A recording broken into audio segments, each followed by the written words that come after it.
Vijayawada లబ్బిపేటలో grace cancer foundation ఆధ్వర్యంలో global virtual run 2020ని నిర్వహించారు. Grace cancer foundation స్వచ్ఛంద సంస్థల ఆధ్వర్యంలో నిర్వహించిన 5K run DGP Gautam Sawang శనివారం ఉదయం ప్రారంభించారు.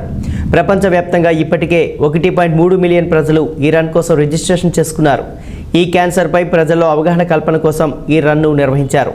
ప్రపంచవ్యాప్తంగా 103 దేశాల్లో గ్రేస్ క్యాన్సర్ రన్ 2020 జరుగుతోంది. కోవిడ్ నిబంధనలు పాటిస్తూ విజయవాడ బెంచ్ సర్కిల్ వద్ద క్యాన్సర్ రన్ను డీజీపీ గౌతమ్ సవాంగ్ ప్రారంభించారు.